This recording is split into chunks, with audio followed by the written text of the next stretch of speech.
Welcome to Making It Without Faking It, where Chris Lasherity and James Angus attempt to point out the importance of being relational and authentic through true life stories and experiences. What's up, Chris? What's up, James? Not much, just waiting for you to get closer to your mic. Sorry. So, what do you say?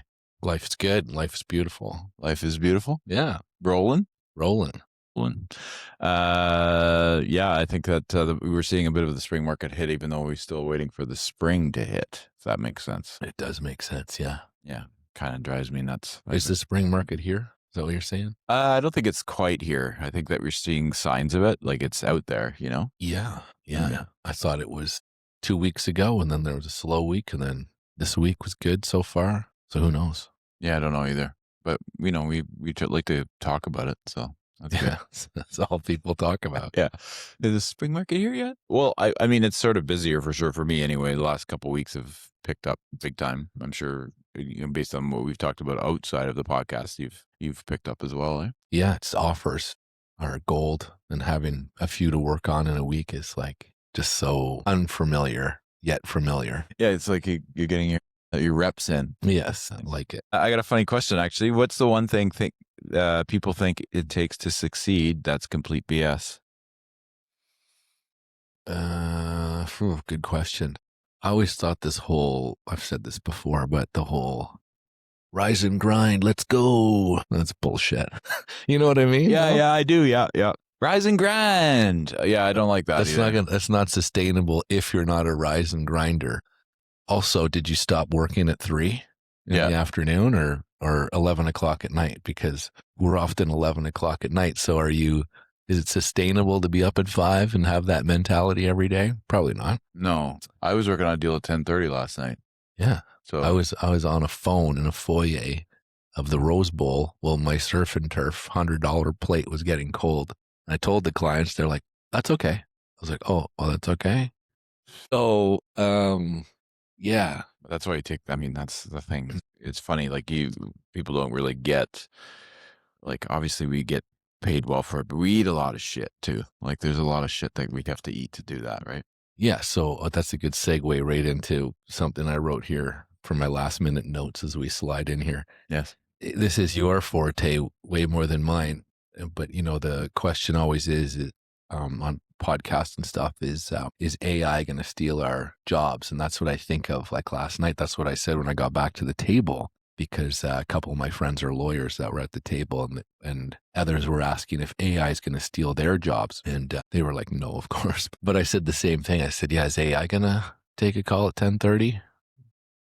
When they're surfing turfs on the table? AI doesn't eat. I know, but can it care enough, or can it facilitate what it takes at all hours to have that experience to talk a client off the ledge from inexperience on how to counter an offer? No, I think it could take the call. I think we'll eventually we talk about there's cloning and all this, but I think you can clone yourself to answer a phone. However, the empathy would be lacking, I think. And if they get to the point where that's covered, then yeah, we're all kind of either using it as you got to lean into it, like lean into AI to actually help you. But certainly you're not wrong in the sense that like we do take calls, and I had to talk an agent off the ledge, and I had to talk my clients off the ledge. So not only are you dealing with because you know how it is with some agents are super professional and easy to talk to, and not that this guy isn't. It's just that I found there was a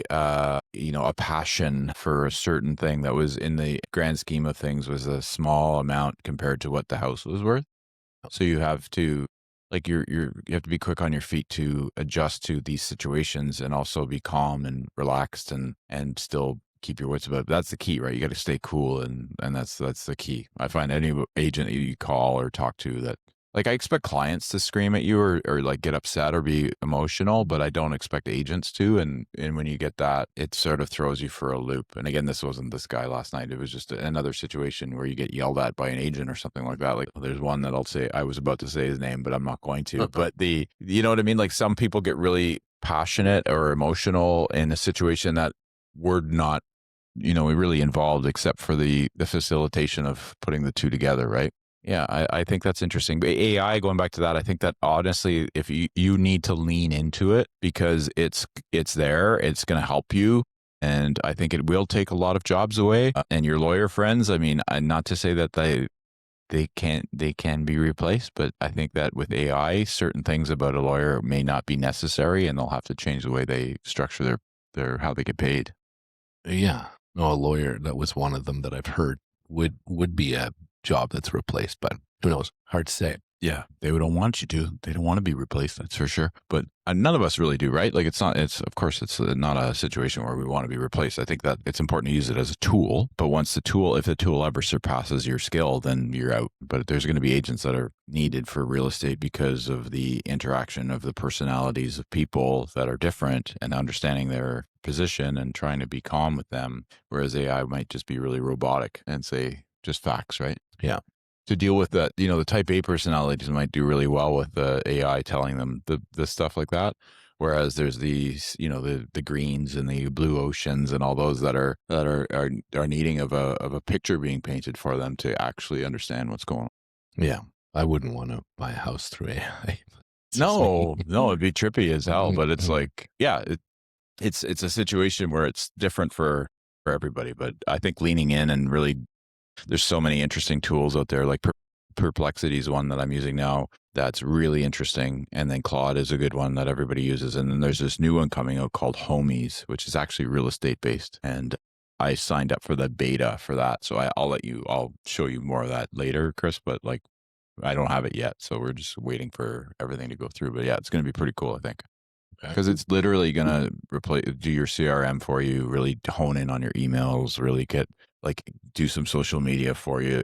It's like a full one-stop shop. Nice. Yeah. What else we got? Where did you fake it early on and where did that backfire? Since we were making it without faking it. I don't know if it backfired. I remember saying, being in a deal where I was pushed, sort of reminiscing this last night as Kyle goes through stuff. It's tough. He's had a tough go, but like I was telling him, I'm sure you don't want to hear this. I don't even like saying it, but it's just going to make you stronger, which is hard to hear at the time. Lose out on a $2 million plus deal. But I remember being younger, looking younger, being new in the business, where say you're at the end of a deal and someone trying to cut you down commission, and then you got to stand up for yourself. But at that point, you need the money a lot more than say we might need it now. And I remember faking that part. And I still drove a 911 back then. It just wasn't as new as the ones I've had now. And I was dressed sharply and so on, but it was a bit of a facade. Yeah. In all honesty, looking back. I remember having some debt. I owned some real estate, but I wasn't cash rich. And when someone's pushing you, you got to sort of bluff and fake it. And I remember saying, don't treat me like I'm starving. Meanwhile, I'm in the back of my head. I'm like, yeah. So faking that part, that aspect of fake it till you make it is real. Agreed. You got to look like you're in the game when you're just starting the game. Yeah. The commission breath thing comes up, right? Like people can smell it. So you have to pretend like. Yeah. But if they're trying to gouge you just because they could smell or assume that you're young and you need the money, so therefore you'll take 40 grand when the commission is 60. You got to fight for that. Yeah. And it's harder to take that risk when you really need it, right? Yeah. Yeah. So I remember that. Yeah, for sure. I think I would, same idea. I remember, because like you, I think I grew up with a mom who worked really hard and not a lot of cash laying around. And, and so you sort of get into this situation where you're given an opportunity, like selling houses, or when I was doing business to business sales or whatever, but selling houses especially, and you see the money that's even coming then. Like now it's, we make more now than we did then because obviously our price point has gone up. But I just remember getting that check and you're like, okay, well, that's great.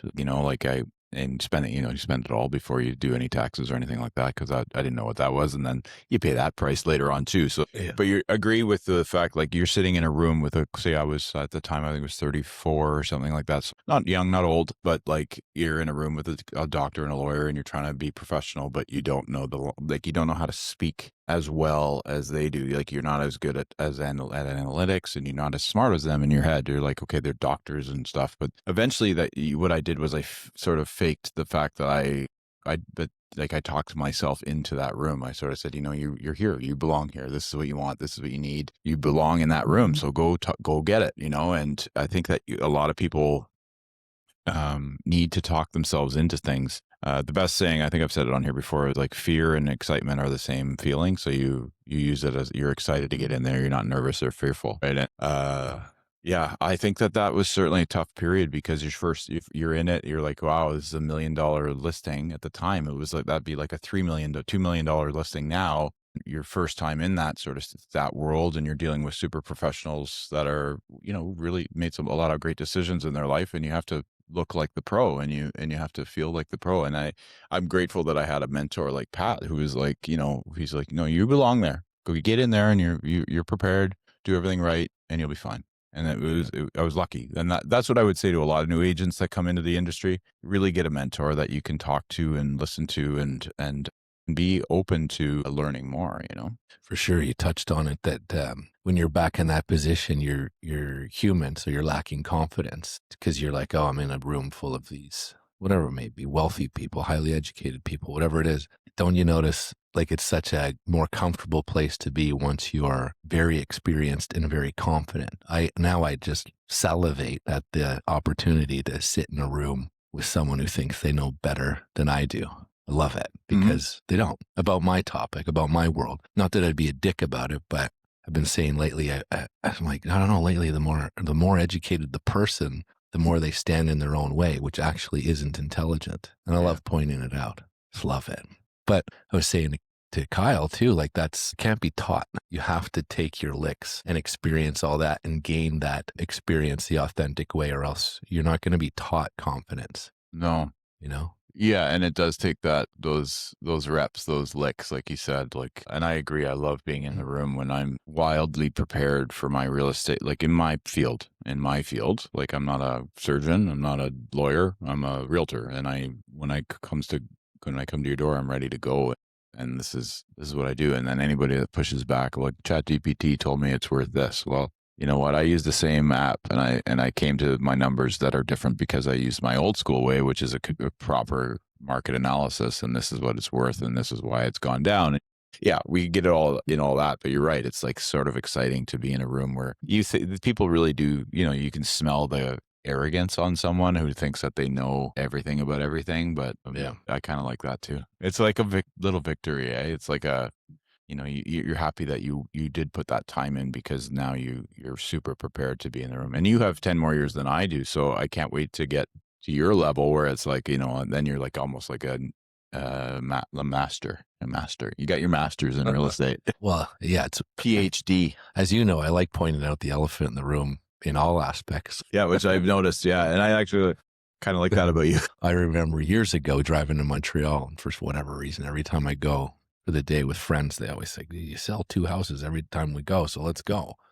And they're right. So I remember I was on a call, and the dynamic of the negotiations was just taking a turn. And I said to the client, I said, you keep referring to your father said this, your father said that. Like, why are we listening to your father? Just asking. My father bought and sold 11 houses over his life. I was like, wow, well, fuck me, Yeah. For how many did I do in the past month? Let's listen to him, because that makes logical sense. Yeah. But pointing that out in a more diplomatic way than I just did is what you should do. No, but you're right. Me too, in hindsight. Yeah, but you got it done then in the end, right? So but it's true. Like you do hear that a lot, where people are sort of, well, this is my 4th deal. This is the 4th house I'm going to buy. Yeah, we've bought and sold a lot of houses in our life. But do you do it every day? Yeah. You do it every day? I did 4 last week, And if you use the same principles and knowledge that you handled the deal with 5 years ago when they bought and sold their last house, would you survive today? Like, this changes daily.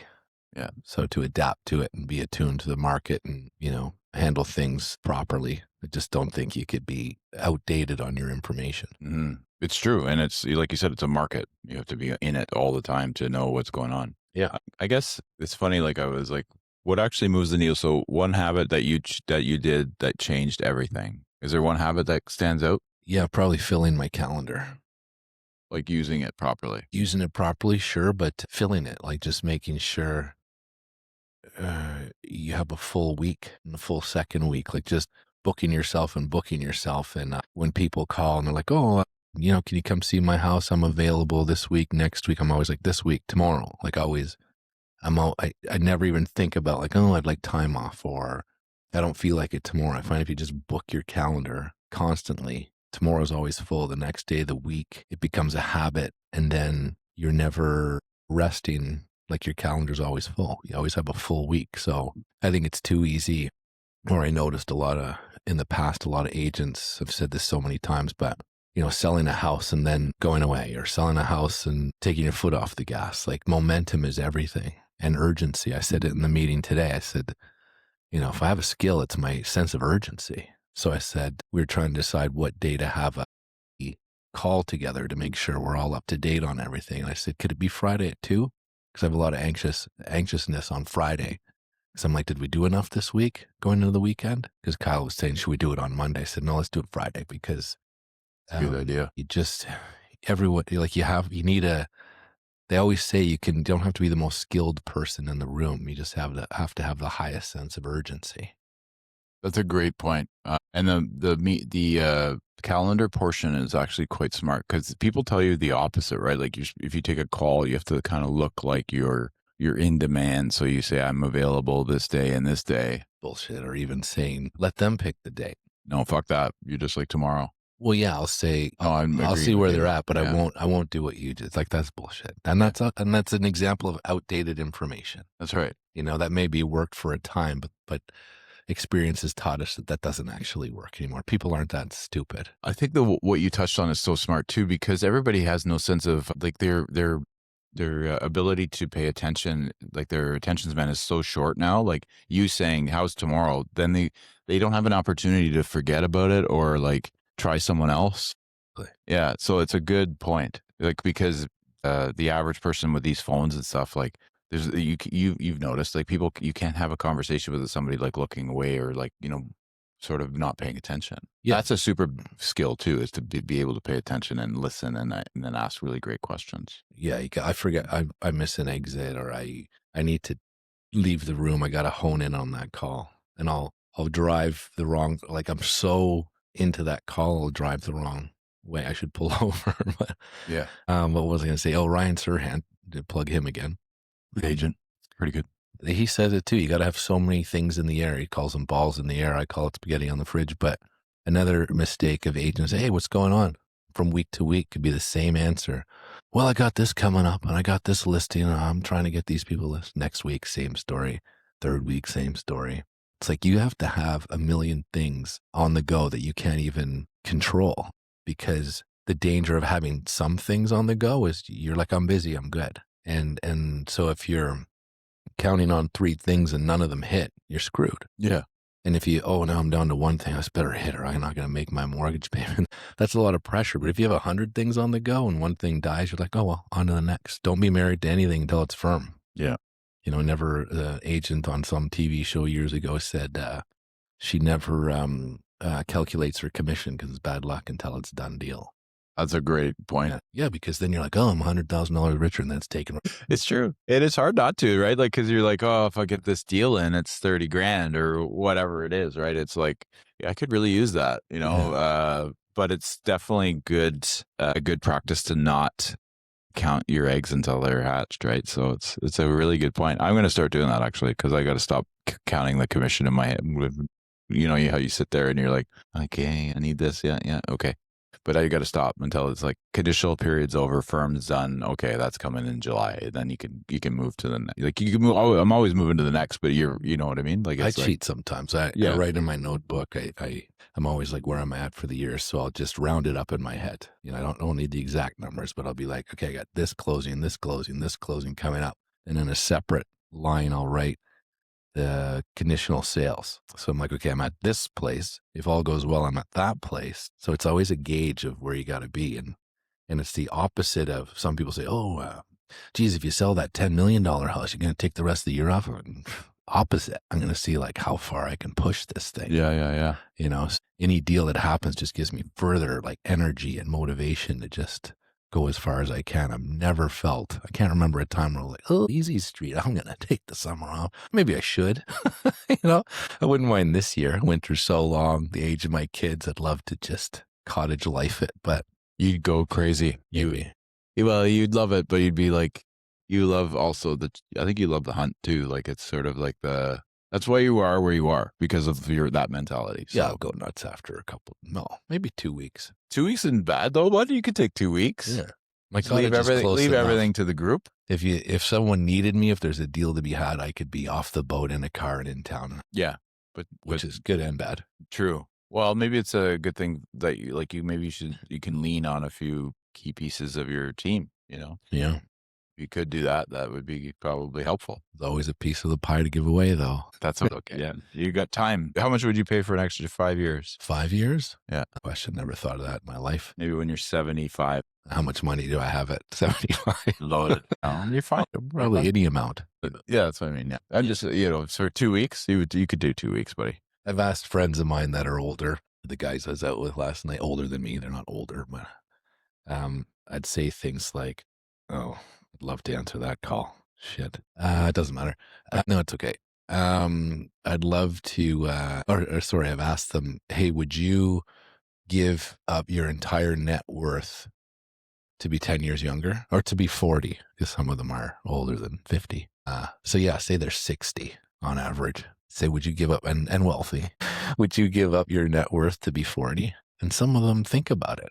No, they're comfortable. I'm like, really? I'm like, how about this? You're 40, you don't have a pot to piss in or a window to throw it out of. Amy loves it when I say that. But you know what you know now. And they're still thinking about it. I would be like, here you go. Yeah. To be 40 instead of 62 or whatever. Yeah, no, for sure. And you know what you know then. And now? Yeah. Are you 40 then again? No, you're 62 on average, and you have the opportunity to go back to 40, knowing what you know at 62, but all your assets and money are gone. So we're going back to 2004, or are you just How 40 old are you? now? 45. Okay, so would you go back to 25? Knowing that what I know now? Yeah. Oh, fuck, in a minute. Yeah, exactly. Oh my God, it would be such a life changing because by the time I'm 45, I'm like. Yeah, plus I'm in on Amazon, I'm in on Apple, and you can live the 20 years without, and no phones and shit before 2007. Yeah, I'm loving this, man. Yeah, I'm down. Every regret you ever had, you could relive. Yeah, relive or not do differently. yeah, fair. That's great. I love this game. Do you have a really good worst rejection story in real estate? Thanks for clarifying. Yeah. Worst reject. I've only been told once in 20 years that I was too aggressive. And all I was trying to do was to get the person to sign, this is way back, in time for me to make the cover of Homes and Land with their house. So I was like, hey, you ready to go? Because I got a deadline tonight. I got to get this thing on the cover, like whatever I was doing. And then they ghosted me, and I called them back, and they said, I I found you a little bit aggressive. And then she said, but I guess that's a good thing. But normally I don't think I would come across as aggressive. I just think I was that time. Is that what you mean? And trying to think. I've been in a listing appointment with you a couple times, and you're not aggressive. You're actually really relaxed, like really like almost like leaning on things and like, you know what I mean? Like you're super relaxed and comfortable, which is great. Whereas I think I'm standing up straighter and just more like kind of polished, I guess. But not that you're not polished. You know what I mean? Like you're just very relaxed in the situation, which is a good thing. Like got my feet up on their coffee table. Yeah. Like, shoes on, like didn't take your shoes off. Like, no. But like, you know what I mean? Like you're very comfortable in your position with when you bring what you bring to the table and stuff. Like, I think that's a great thing. But for me, I'm just a little different, and we're all different, right? So I'm the Matthew McConaughey of real estate. You're more like the Joe Pesci. I want to be more like Clooney. I'm more like George Clooney. Oh, he's pretty relaxed too, eh? Yeah, he's pretty relaxed. Yeah. But I think that's a really great piece of who you are as a professional, because you are comfortable in the situation because you've been in it a lot of times, and that those reps have come back. I know we keep saying the word reps, but I think it's a really good point. It's like you keep doing these little things. Like I was speaking with Kyle as well, and he was sort of talking about that situation and how it was a big moment for him and this and that. And I think the multiple offer situation. Yeah. And I know how excited you get, but it's like it's a goal that you're at, but It's funny, and I'm not saying that he did anything wrong. I'm just saying that No, me neither. when you remove yourself from the situation, like it isn't your offer, it's someone else's, and you just you forget about, just leave your goal and everything kind of aside, have it in your mind, but don't even think about it until everything's sorted out. That's going back to that commission portion where she doesn't counter commission until she gets it, right? So it's very good. It's very calm and relaxed and being in control of yourself. I don't know the whole situation with Kyle, but Kyle's a great agent, so it's a matter of just, I think, that one situation where it's out of your control, man. Certain things are out of your control. It is. I was telling them, you're dealing with a client, and the client, started telling you the truth 12 minutes before a deadline, where the other offer was there with everything on paper ready to go. So who would give up that bird in the hand for some verbal comments, too little, too late? And that's on the client. But you learn from that, because now he has that experience to maybe prevent it in the future. But I also told him, like, how many agents this week, what are we today, Thursday? So this was Wednesday. On a Wednesday, how many agents in the city this week were working on a over 2 million and an almost 2 million? Well, you're working 2 offers tonight. You got 1 out of 2. Like, not bad. Yeah. But I love that it bothered him. Yeah, for sure. Does it bother me? Yeah. That's good. Yeah. No, of course. And I think that's great. It's competitive. Kyle is definitely a competitive guy. I played pickleball with him. It's like intense. I'm like, chill out, man. Playing pickleball, bro.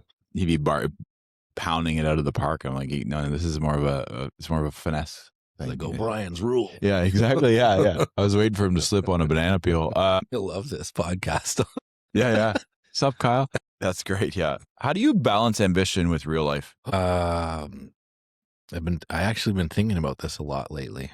I was listening to a podcast. I don't know who the woman was, but she's some very successful woman on Lewis Howe's podcast. And she went from a great life. She's British. She lived in London, had a cottage outside of London. Kids, life was great, had sold some businesses for like tens of millions of dollars and thought she had made it. But she was so ambitious that now she's living in LA where she never thought she would live.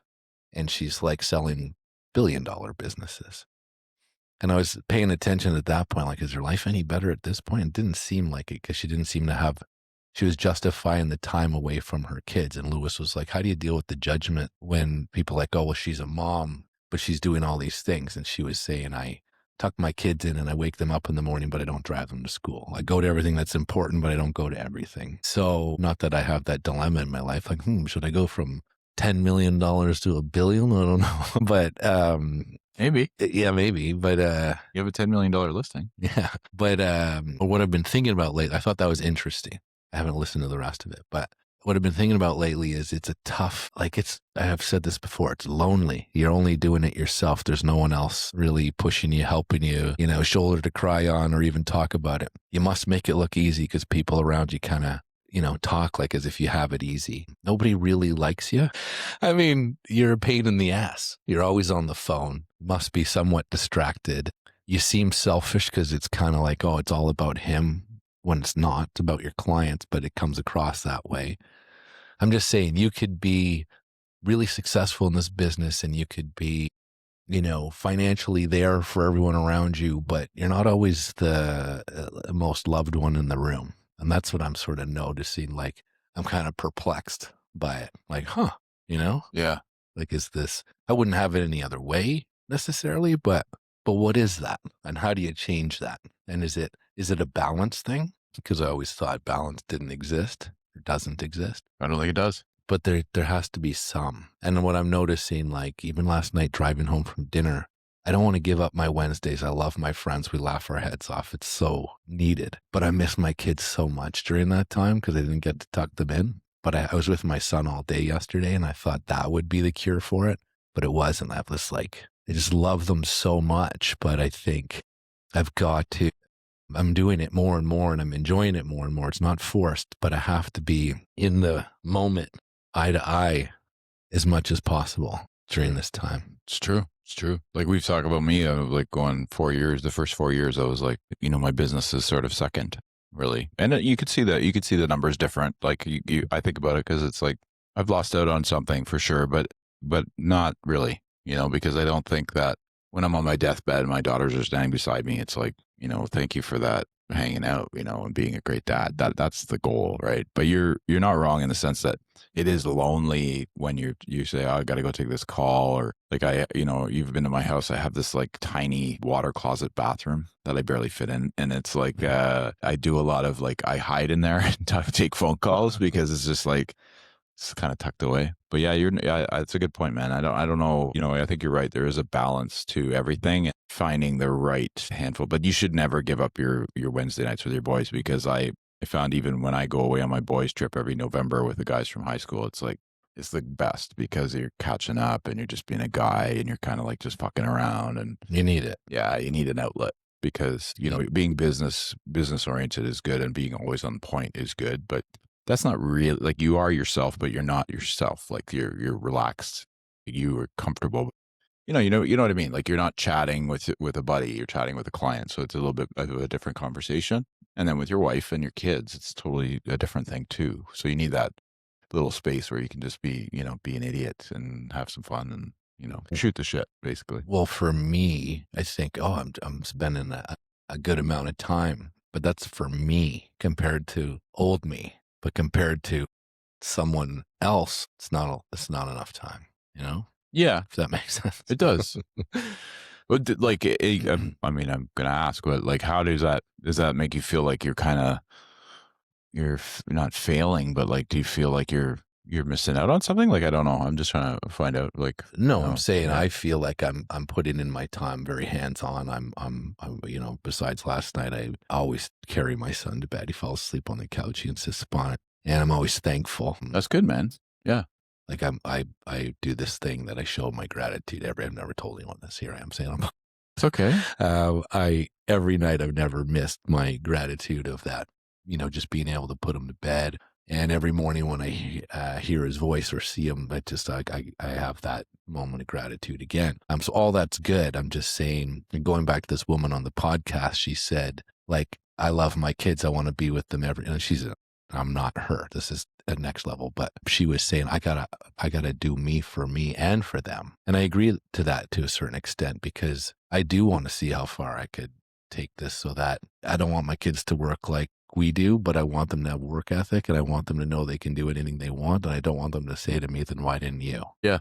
Yeah, that's a good one. Oh, if I can do anything I want, Dad, why didn't you? I want them to be like, yeah, I want to do it like you. Yeah. But in dentistry. Flo said that the other day. Flo, my daughter said, like, I want to be a dentist. I'm like, perfect. You'll always need teeth. That's great, man. I mean, I think that's a good point that, we kind of miss sometimes, but that was really good. Is there, is your goalposts, like, you find your goalpost is always moving? Yeah.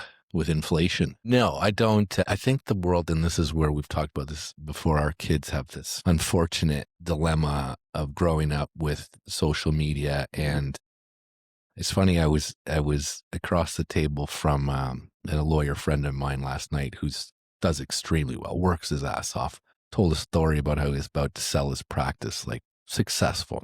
And then we mentioned Messi's contract, or we were talking sports and we were talking contracts. And he goes, his response was always, fuck, I'm a loser. And I thought, I love this guy because I do the same thing. I compare myself with like super successful, famous people or people like with big contracts in sports. And that's what social media is. You're like, oh, I should be in the south of France on a yacht. I should be driving this.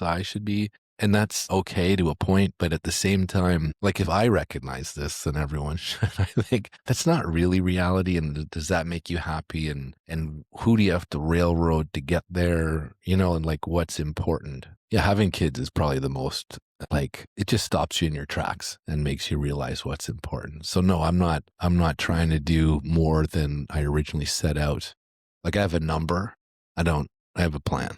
Yeah. And it's not too far away. Good. I'm going to work my ass off to get there. Yeah, that's good. But that's my plan. And we'll see what happens then. Maybe by then no one will want to hang out with me. I'll just be in the bathtub with all my dollar bills. Well, if you keep saying things like that, nobody will want to hang out with you. But yeah, no, that's good. Like I find my goalposts moving too, especially now that I see, I've just registered the kids for school, and then I'm like, okay, now I can just pound the pavement. I'm still doing that. I'm going like door knocking and focusing on area, but it's funny how you say that, because it is true that if you're ambitious, if you're like And the social media aspect of comparing yourself to others is another thing, but your goalpost should always be moving a little bit, and not just like financially. It's No. like your fitness or your kindness, your being empathetic and thinking about the other man, and maybe having a political view that you think is the right way to think, and having a conversation with somebody, just always learning and always kind of growing. And the goalpost for that just is always going to be further away. And then eventually, when you're at the end of the goalpost, you can kick a field goal, I guess, Well, I'm well aware that let's say everything went according to plan and you had a beautiful retirement or whatever it is you see as a successful another stage, or not the end or whatever. This is the most valuable time in our lives. I'm not going to reminisce, God, I wish I was young and single and screwing around and drinking too much and being irresponsible. I don't think I'm going to do that. It doesn't matter what wealth you would have at an older age. I think we'd both said like to go back to right about now and stay there forever. Yep. At the age of our kids and everything. Yeah. So being conscious of that, it's a daily reminder, because we get caught up in this rat race and all this BS, but that's the truth. It is the truth. Talking about, would you give X amount of dollars to be somewhere? Well, if I'm a billionaire at 70 years old, I'll give it all to you to be where I'm at now. Yeah. So why waste your time and energy worrying too much about there just to get there to reminisce and give everything you ever had to be back here? That's a good point. Mind blowing.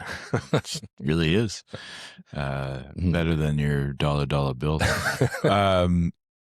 Let's do a little rapid fire. Best decision you've made Ever? It's your answer. Having kids. Same. That's my answer too. It's a great experience. I mean, there's challenges, but it's challenges. Dumbest decision you've made. God. Saying no to a 911 Turbo S that I ordered and waited 6 months for and thought it was irresponsible because I had a kid. I remember that time. You had many Camaros. So have I. Not buying the '69 Camaro for $5,500 in 2011. I'm not lying. That's one of the worst decisions I've ever made. Because I just got to get rid of $5,500. I'm like, oh fuck, I don't think I can. And I was so dumb. I'm really upset about it. I know a guy who's lost a fortune in real estate, like tens of millions of dollars, and he said, dumbest thing I ever did was sell my '97 Turbo black on red leather. No, it's not. It's that $20 million deal. One thing you'd tell your 25-year-old self. Listen to your dad, your friends are losers, and get out there and pound the pavement. I said it last night. I think Lewis was there. Hadn't seen him in a while. And he said, someone asked him his age. I think he said he's 30. And I was like, fuck, if I could be 30 again. And someone said, what would you do? I said, I would work like I did when I was in my 40s. And Lewis's dad said, yeah, me too. Now you're kind of like, what am I going to do with my life? I have so much drifting. time. I have so much time. Yes. Yeah. Yeah. I would be way more conscious of the time. Like, I would agree with you. I would have got into real estate earlier and like fucking grinded like myself to the bone, because I would have been single, and I would have just got out of the bar business and stopped being an idiot, and really focus on pounding the pavement and getting that. Yeah, because right now, like if you think about it, 20 years ago, for me, if I had started 10 years earlier, what a difference. But you're right. Work like you're in your, like, for me, it was in my late 80s, and now I'm still working hard, but it's a different type. Yeah, it's so good. That's a good answer. One thing people should stop doing immediately. I'm gonna say one for you.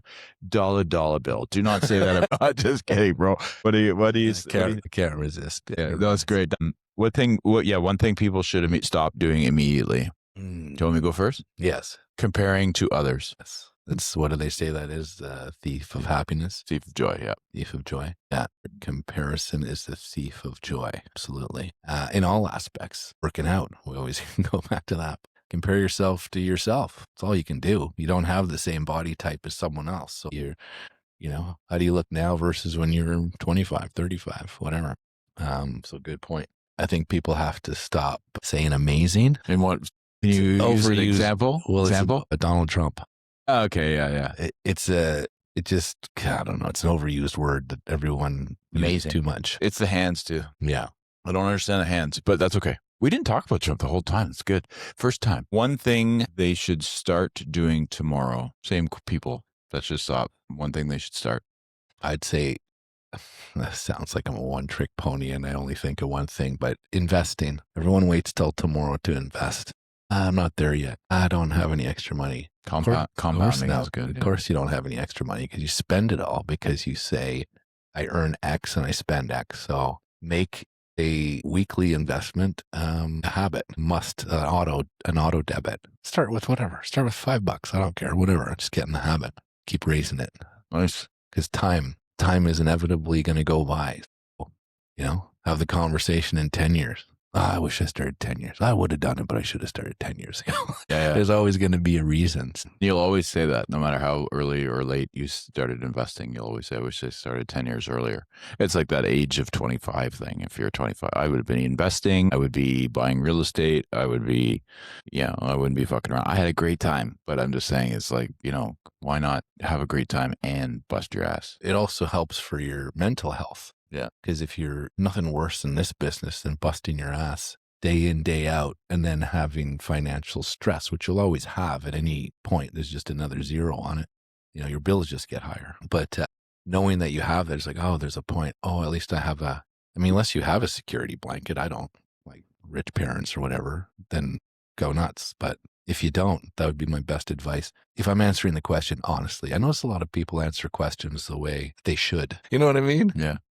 Yeah. Well, there's my accountant finally. I thought it was a gun coming. Okay. If someone feels stuck right now, what's the first move they should make? And then we'll finish. If they feel stuck right now, what's the first move they should make? I would say, I guess stuck in what regard, but real estate. Well, we've said it before, but you gotta be aware of when you're bullshitting yourself. Like I told you, Rob Marlin called me on it in year 1 or 2. You're full of shit. Like you're just bullshitting yourself. The world's not against you. We all have the same pushback.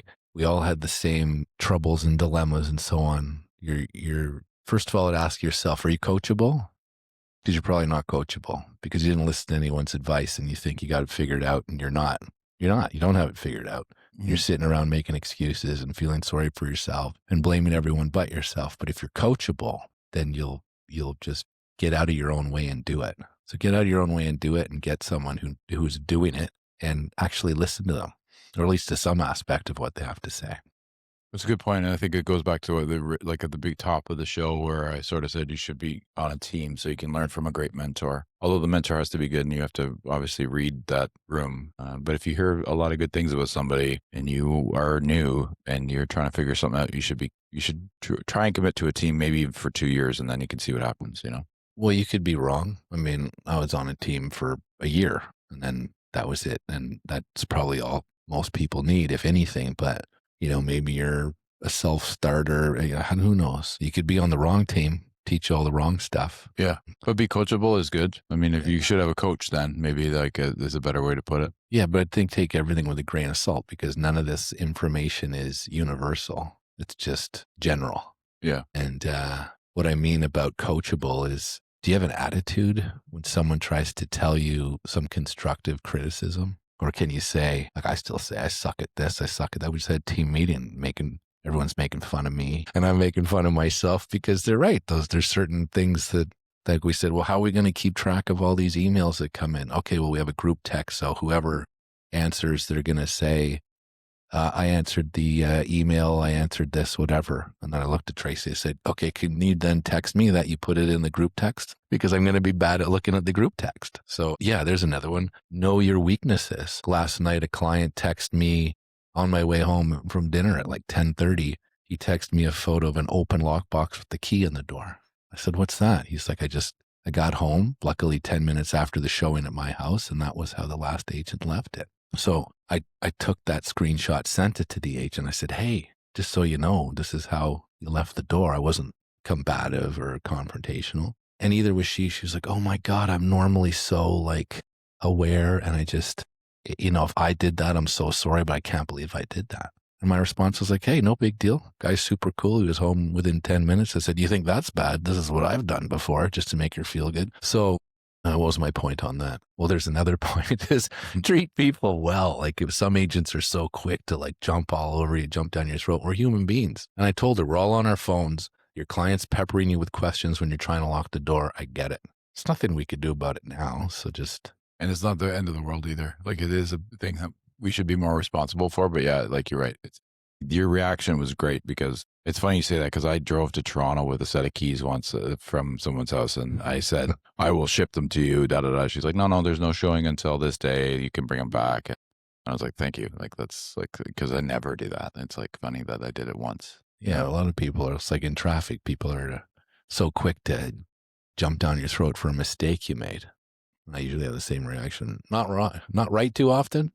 I was right. I got to point it out. Yeah, exactly. I can't believe this has nothing to do with anything, but I can't believe the amount of people that cross a 4-lane road with a hoodie on, ear pods, and don't look, don't care. Happened to me the other night. She just went for it, and I had to slow right down and honk my horn. She just wouldn't look at me. She was right in front of my car. 4 lanes traffic. It's like, what the hell? Like walking? Yeah. Oh my God. Anyway, it has nothing to do with anything. Oh, but that's interesting. Yeah. Pay attention. It's a crazy world out there. Pay attention. Pay attention. All right, gang. Thank you. Thanks, Chris. Thank you.